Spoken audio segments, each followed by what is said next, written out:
Halo, selamat pagi keluarga online saya. Selamat sore yang berada di Indonesia. Selamat pagi yang ada di Eropa tentu saja.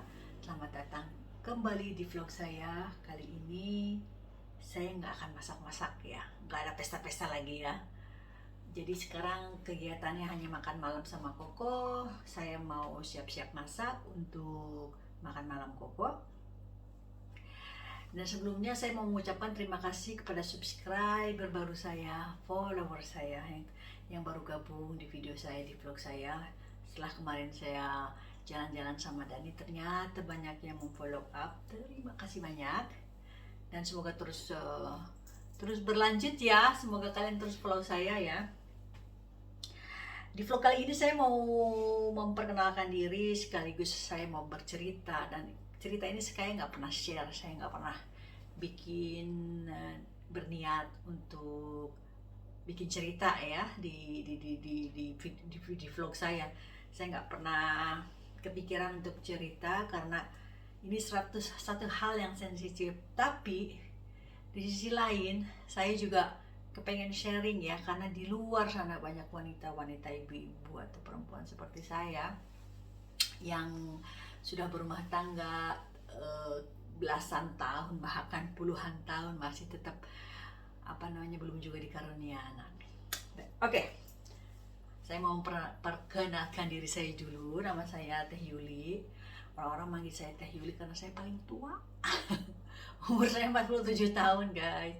Jadi saya sudah tua ya. Dan kenapa saya nge-vlog, ceritanya saya bikin vlog, bikin apa itu karena saya kepindahan saya dari Prancis ke Spanyol itu akan suatu merubah kehidupan saya, karena saya yang tadinya dari kehidupan bekerja, seorang pekerja, saya bekerja ya di Prancis, terus masuk ke negara lain yang baru, negara yang bahasanya beda, yang adat istiadatnya berbeda. Jadi saya pikir daripada nanti saya kepikiran terus, kita biasanya kalau misalnya kita pindah ke suatu tempat atau pindah ke suatu kota, biasanya kita perlu adaptasi ya. Nah, nikah dengan Koko sudah 20 tahun, dan mungkin kalian lihat ya di rumah saya itu kok nggak ada anak kecil, kok nggak cuman berdua aja, kok mereka cuman berdua aja. Jadi saya menikah sama Koko itu sudah 20 tahun. Saya hidup di Spanyol sudah 3 tahun, dan saya tinggal di Prancis itu 17 tahunan ya, 17. Kenapa saya nggak punya anak itu panjang ceritanya, panjang. Dan 20 tahun itu bukan waktu yang sebentar ya, bukan waktu yang sebentar. Banyak turun naik, turun naik, turun naik. Perasaan saya, hormon saya dan lain. Awal mulanya itu awal mula saya bukan difonis sebenarnya, difonis enggak. Saya memutuskan untuk tidak, atau berhenti berharap, berhenti meminta atau bilangnya, diberikan keturunan. Itu saya sudah beberapa 2-3 tahun terakhir ini. Setelah saya pindah ke sini ya, saya udah nggak. Jadi awal mulanya bukannya saya tidak bisa memberikan keturunan, bukan berarti saya Koko tidak bisa memberikan keturunan. Dan yang salah siapa?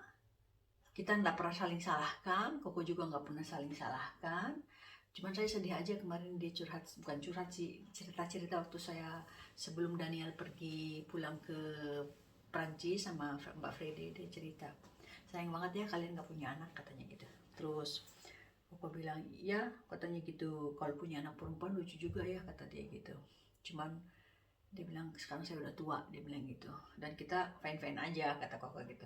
Nah, dibilang saya nggak mandu, saya bisa bilang saya nggak mandu, Koko nggak mandu juga, karena kita tuh pernah punya anak ya. Saya pernah positif hamil di awal-awal tahun ya, di awal-awal tahun pernikahan, di tahun pertama kita pernikahan, saya pernah positif hamil.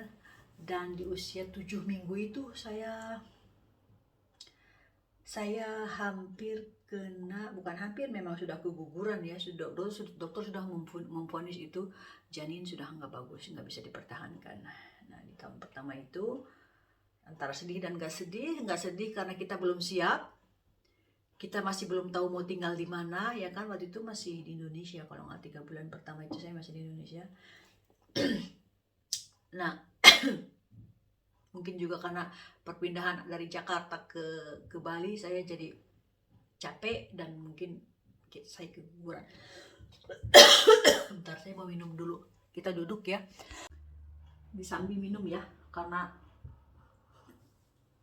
ini waktunya snack time, jadi saya sambil minum. Nah, untuk koko makannya itu dia jam 8:30, jadi saya jam 8 nanti akan siap-siap untuk masak. Saya mau bikin nasi goreng aja sama sup buat koko. Nah, saya lanjutin ya.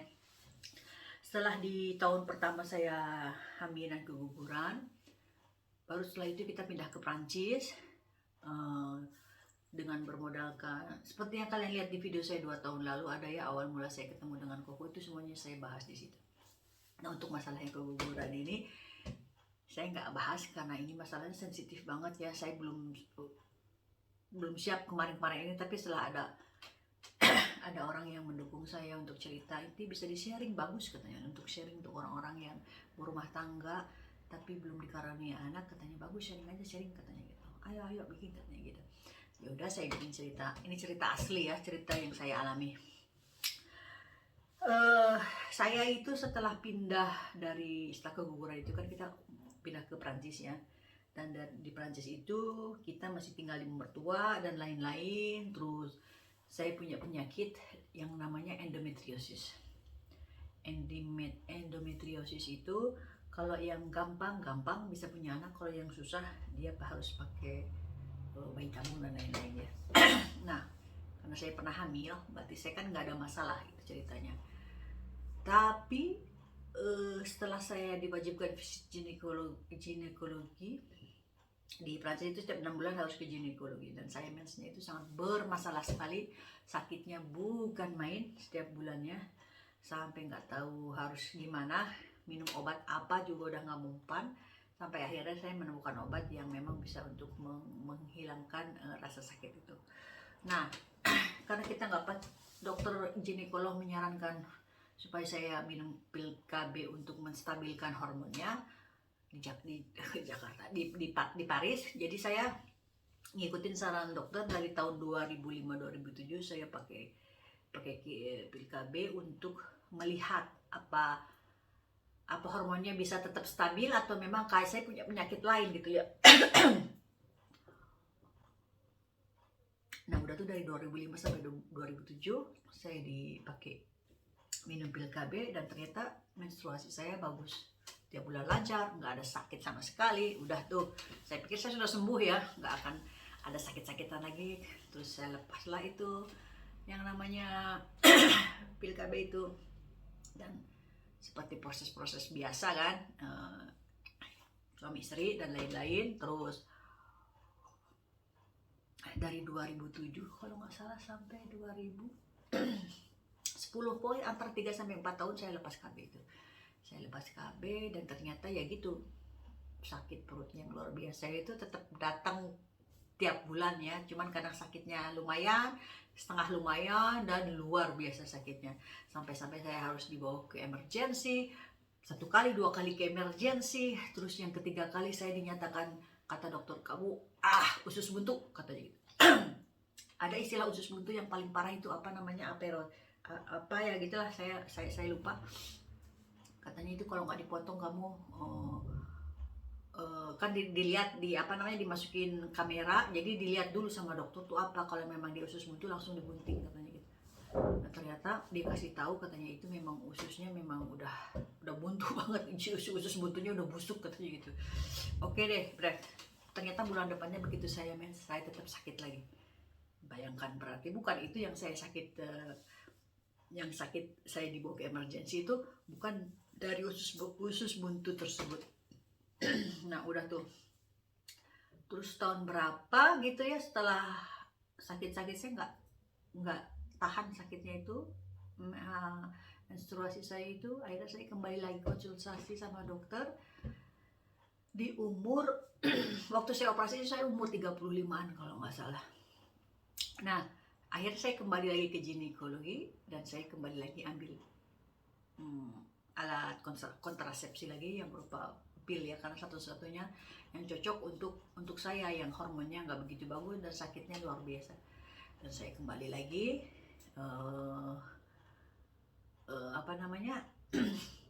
hidup dengan pil tersebut. Nah, umur 40 baru saya deg-degan kan, deg-degan. Udah umur 40 belum juga hamil ya kan.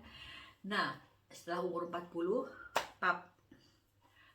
sakit saya masih kan, sakit menstruasi saya sakit masih pelit, bahkan sampai pindah ke Spanyol pun saya masih sakit itu, sampai sempat kumat-kumat di Spanyol juga, sempat awal-awal sebelum kena Covid saya masih sempat kumat-kumat bolak-balik ke emergency kan ya. Nah, di usia 40 dokter menemukan sesuatu di payudara saya. Itu bikin saya down bener-bener down ya. Terus saya berpikir mungkin Tuhan nggak kasih saya anak mungkin karena ini, saya bilang gitu. Nah, akhirnya saya di biopsi payudara saya, di biopsi, saya 2 kali di biopsi. Sakitnya luar biasa ya, nggak bisa kerja, maksudnya nggak bisa megang ini megang itu, beberapa 3 bulan ada jadi ini diperban sampai pokoknya hanya untuk melihat apakah itu kanker atau enggak. Tapi 6 bulan pertama setelah diambil, alhamdulillah itu hasilnya negatif, bukan kanker. Dan tahun kedua diperiksa lagi, diambil lagi, dibiopsi lagi, dan ternyata itu kalsifikasinya diambil 12 titik ya, di 12 titik diambil. Jarumnya segede gini. Jadi saya ngeliat dari kamera, dari komputer, jarumnya masuk gitu, langsung diambil tik tik tik kayak di strum gitu. Nah, alhamdulillah udah selesai.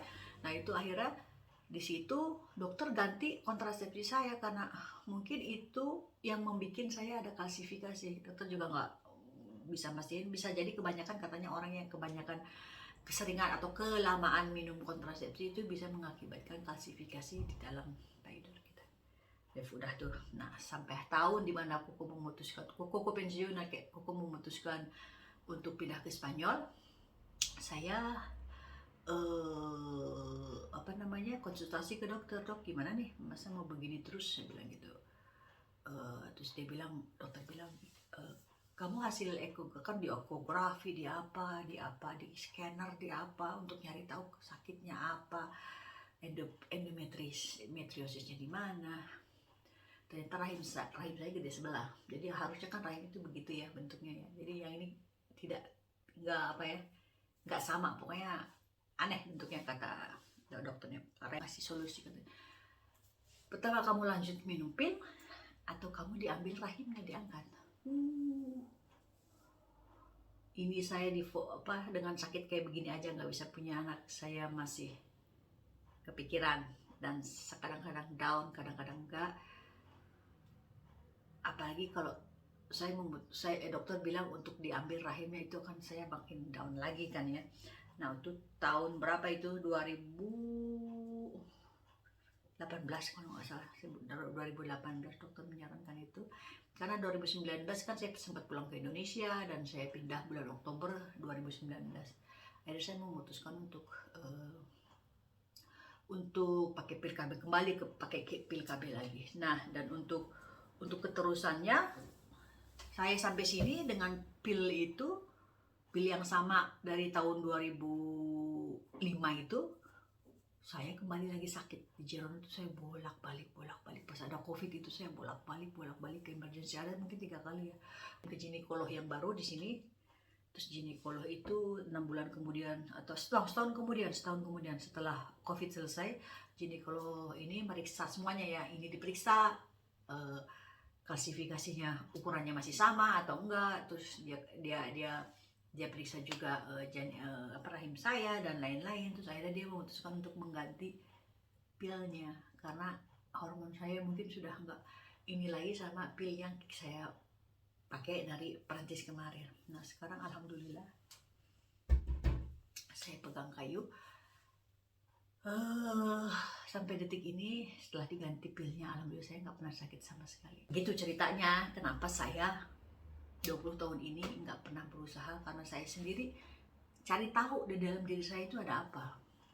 Jadi bukannya buat orang yang selalu kepo sama perempuan-perempuan atau couple-couple yang nggak punya anak, kalian kepo, kalian apa, suruh nyuruh ini nyuruh itunya.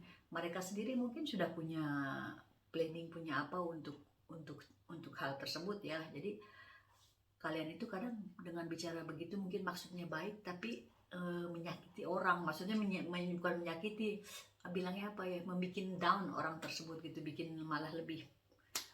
Tapi sekarang saya udah belajar ikhlas, apapun omongan orang, apapun teman saya bilang atau keluarga saya bilang aja iya.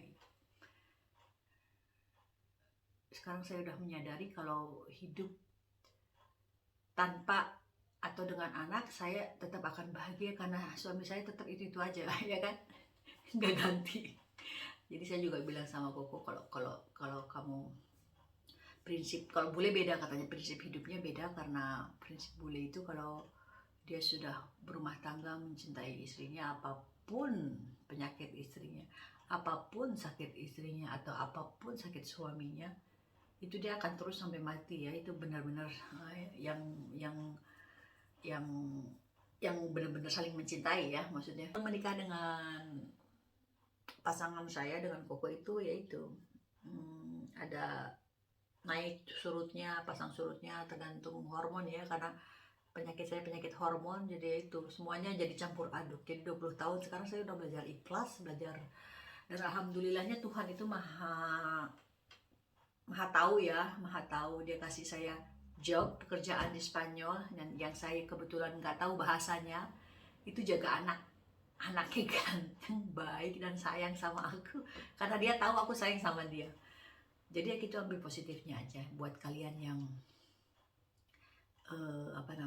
bisa berkecil hati. Dunia nggak akan berakhir karena kita nggak punya anak.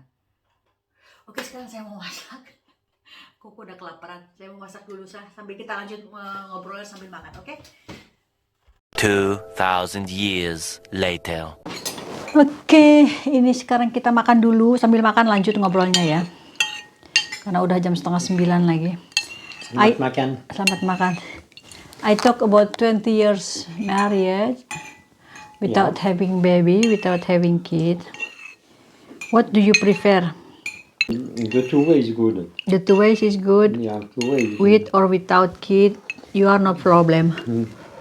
Because many people said, "Oh, woman, the God, the destiny of the woman is to give birth a child, to get pregnant, to have the." Yeah, but in Europe now you have many wife, many girls. They don't want. They don't want, or they cannot, and they don't, also. and they don't care. They don't. Yeah. That's not a big problem. Ini makan malamnya. Oh, it's like restaurant di sini. Like a restaurant di sini ya.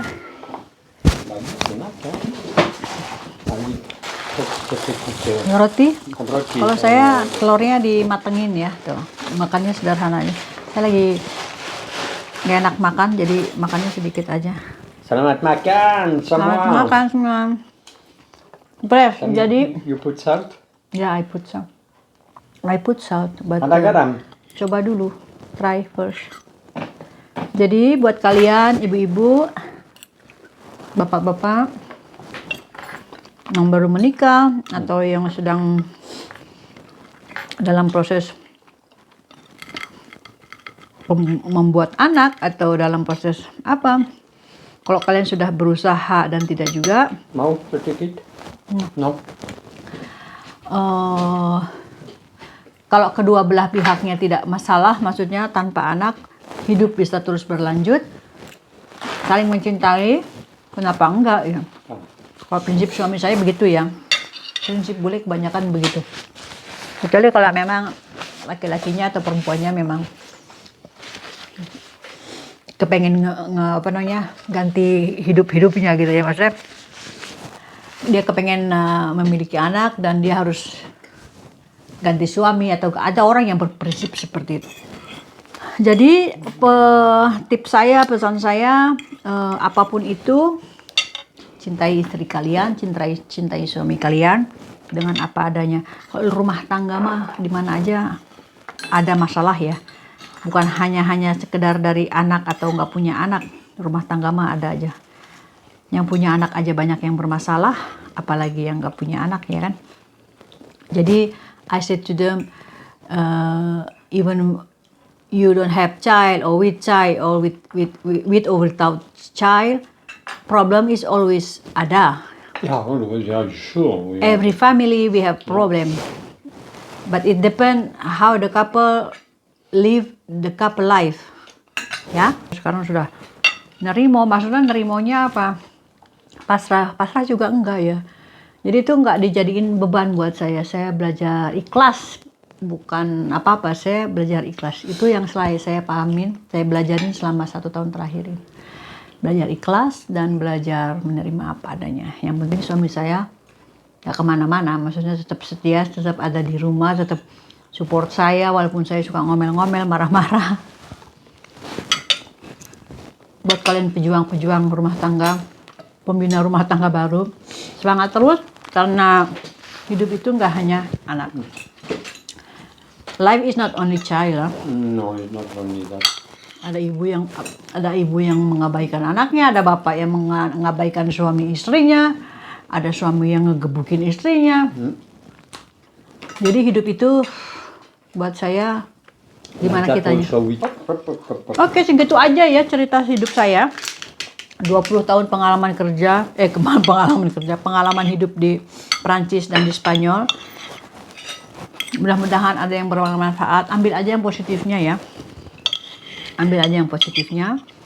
Jangan berkecil hati kalau yang masih dalam proses berusaha untuk mendapatkan anak. Jangan putus asa, kalau Tuhan akan kasih, suatu hari akan kasih. Tu dis que tu as bien été accueilli par la famille. Ya, keluarga juga saya nggak bermasalah ya. Mertua saya nggak bilang kamu harus punya anak. Ya ada satu orang dari keluarga saya yang bilang kamu ganti suami aja. Ada loh yang bilang begitu. Tapi saya simpan bertahun-tahun baru saya ngomong. Ya. Di sini nggak masalah. Oke. Sampai ketemu di video berikutnya. Di next ada video saya tahun baruan sama Mak Bule dan keluarga Koko di Spanyol. Karena delay banget, jadi saya baru tayangkan besok ya. Terima kasih yang sudah nonton. Buat keluarga online saya yang baru gabung, selamat datang di Yuli Morencana. Terima kasih ibu-ibu. Selamat tahun baru. Selamat tahun baru. Ya.